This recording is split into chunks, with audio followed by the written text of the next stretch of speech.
Assalamualaikum warahmatullahi wabarakatuh. Salam sejahtera untuk kita semua. Di sini kami dari kelompok 3 akan mempresentasikan tugas kami yang membahas tentang HAM dan demokrasi dalam Islam.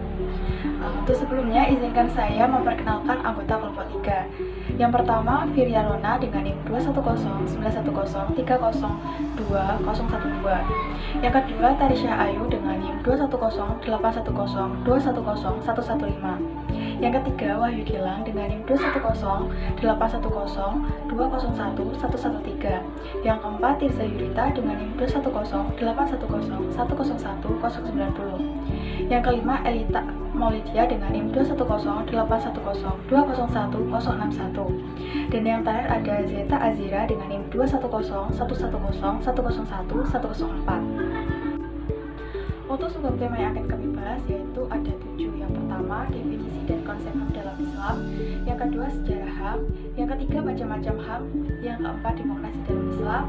Yang kelima, ciri-ciri demokrasi dalam Islam. Yang keenam, prinsip-prinsip demokrasi dalam Islam.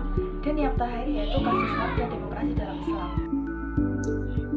Pada kesempatan kali ini saya akan menjelaskan pengertian dari HAM atau hak asasi manusia. Nah, HAM itu merupakan hak dasar yang melekat pada diri setiap umat manusia, karena hak tersebut itu bukanlah pemberian dari seseorang, organisasi maupun negara, melainkan sebuah karunia yang tak ternilai dari Allah Subhanahu wa Ta'ala.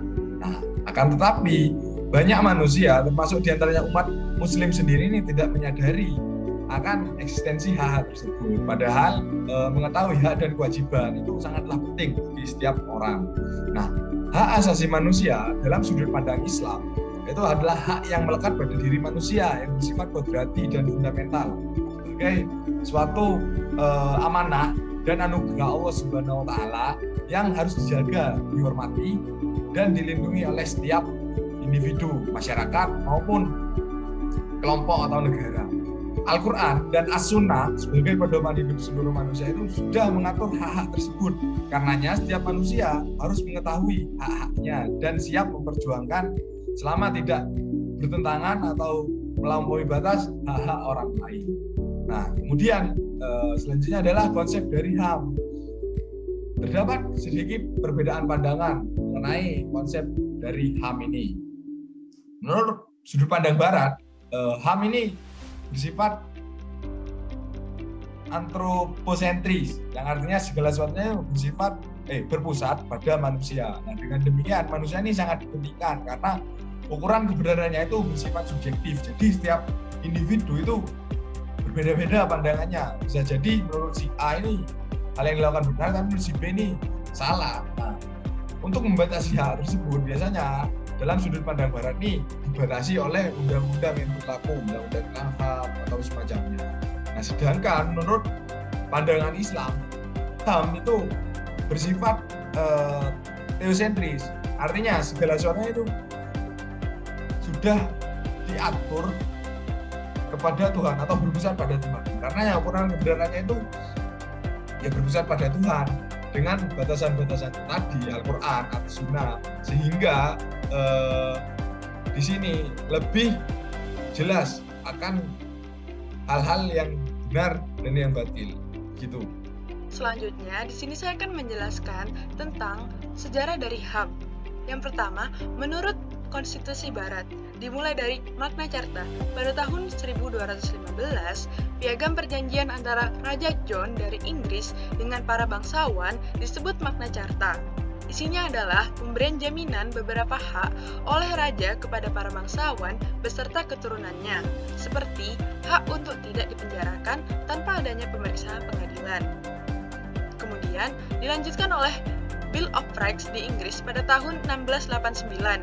Bersamaan dengan peristiwa tersebut, timbul adagium atau pepatah yang intinya bahwa manusia sama di muka bumi atau equality before the law. Selanjutnya, perkembangan HAM ditandai dengan kemunculan The American Declaration of Independence di Amerika Serikat dengan semangat paham Rousseau dan Montesquieu.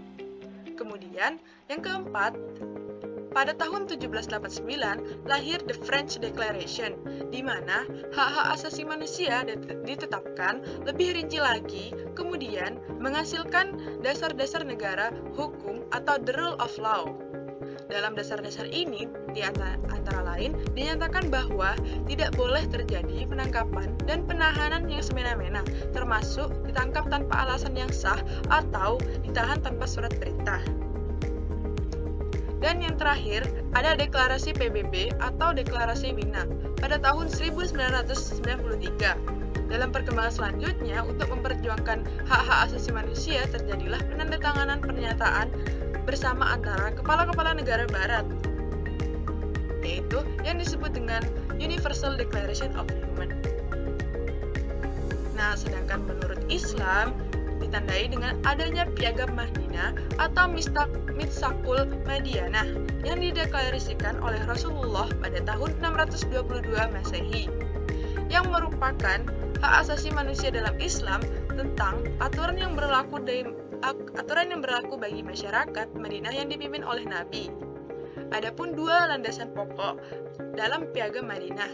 Yang pertama, semua pemeluk Islam adalah satu umat, walaupun mereka berbeda suku atau bangsa. Yang kedua, hubungan antara komunitas Muslim dan non-Muslim didasarkan pada prinsip A. Berinteraksi secara baik dengan sesama tetangga, B. Saling membantu menghadapi musuh bersama, C. Membela masyarakat yang teraniaya, D. Saling menasihati, E. Menghormati kebebasan beragama. Kemudian dilanjutkan adanya deklarasi Kairo atau Cairo Declaration.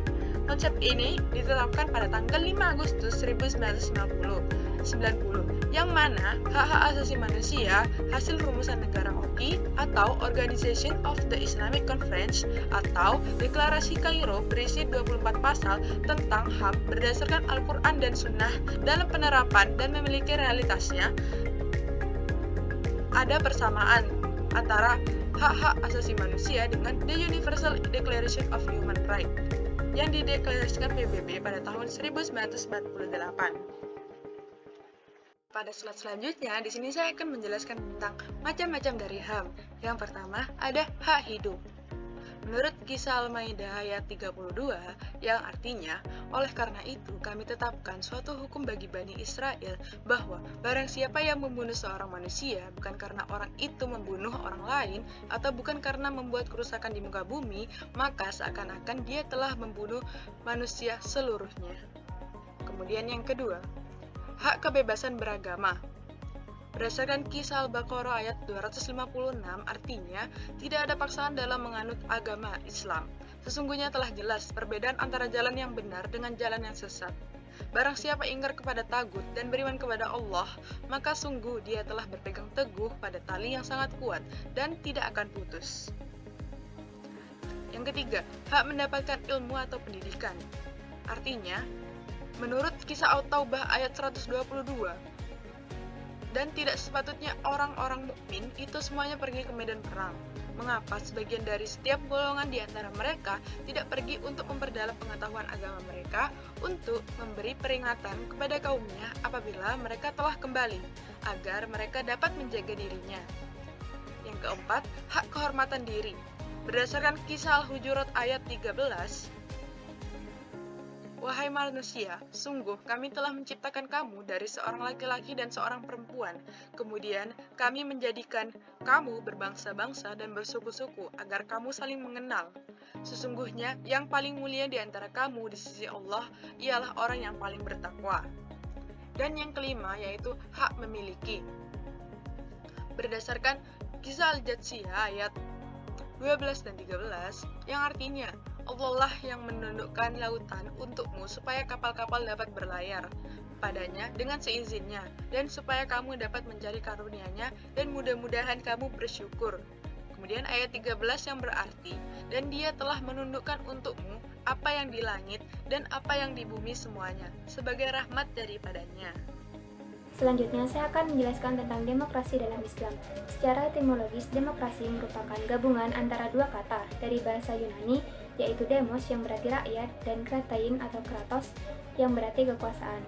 Sedangkan demokrasi Islam adalah sistem yang mengukuhkan konsep-konsep Islami yang sudah lama berakar, yaitu musyawarah, syura, persetujuan, ijma, dan penilaian interpretatif yang mandiri ijtihad. Baik, untuk materi selanjutnya yaitu tentang ciri-ciri demokrasi. Jadi, ciri-ciri demokrasi menurut Islam itu ada 3. Yang pertama yaitu demokrasi harus berada di bawah payung agama Allah, yakni agama Islam. Yang kedua, rakyat itu diberi kebebasan untuk menyuarakan aspirasinya yang pastinya sesuai dengan nilai-nilai Islam. Yang ketiga, dalam pengambilan keputusan itu harus senantiasa dilakukan dengan musyawarah. Nah, selain itu, hukum dan kebijakan yang diambil itu tidak boleh keluar dari nilai-nilai agama Islam, serta kebijakan tersebut harus dipatuhi oleh semua warga. Kemudian ada prinsip-prinsip demokrasi dalam Islam. Yang pertama ada al-musawah atau persamaan derajat di hadapan Allah Subhanahu wa Ta'ala. Nah, sehingga tidak ada pihak yang merasa lebih tinggi dari yang lain, jadi ya nggak bisa memaksa kehendaknya gitu. Jadi semua manusia itu setara di mata Allah derajatnya. Yang kedua ada al-hurriyah, kemerdekaan atau kebebasan berdasarkan pertanggungjawaban moral dan hukum baik di dunia maupun di akhirat. Nah, setiap orang tuh diberi hak kebebasan untuk mengekspresikan pendapatnya sepanjang hal itu dilakukan dengan cara bijak dan memperhatikan al-akhlaqul karimah dalam rangka amar ma'ruf nahi munkar, seperti itu. Yang ketiga ada al-ukhuwah, persaudaraan sesama manusia sebagai satu spesies yang diciptakan dari bahan baku yang sama, yaitu dari tanah. Selanjutnya ada al-adalah, keadilan yang berintikan kepada pemenuhan hak-hak manusia sebagai individu maupun sebagai warga masyarakat. Nah, jadi dalam penegakan hukum, termasuk dalam pemilihan jabatan pemerintahan atau pemilu, biasa kita dengar tuh, harus dilakukan secara adil dan bijaksana, serta tidak boleh kolusi maupun nepotisme, seperti itu. Kemudian ada asyura, musyawarah, di mana setiap warga masyarakat berhak atas berpartisipasi dalam urusan publik yang menyangkut kepentingan bersama. Seperti itu yang ditegaskan dalam Al-Quran surat Asy-Syura ayat 38. Kemudian ada al-mas'uliyah atau responsibility, prinsip pertanggungjawaban yang dipikul oleh setiap pemegang kekuasaan. Di sini saya Jenderal Sira Narendra akan menjelaskan tentang kasus HAM dan demokrasi dalam Islam. Yang pertama yaitu kasus HAM. Antara tahun 2017 hingga tahun 2019, mantan Gubernur DKI Jakarta Basuki Sahajapurnama alias Ahok didakwa atas penistaan agama, yaitu terhadap surat Al-Maidah ayat ke-51, di mana dia mengkritik penggunaan politik untuk urusan agama, dan atas kesalahannya itu dia didakwa hukuman penjara. Kasus HAM dan demokrasi dalam Islam. Yang pertama yaitu kasus HAM.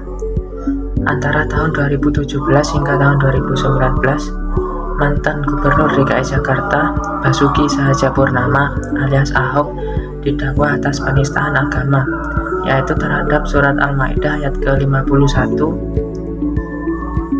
di mana dia mengkritik penggunaan politik untuk urusan agama, dan atas kesalahannya itu dia didakwa hukuman penjara. Mungkin itu saja pemaparan materi yang dapat kelompok kami sampaikan. Kurang lebihnya terima kasih dan mohon maaf apabila terdapat kesalahan. Saya akhiri, wassalamualaikum warahmatullahi wabarakatuh.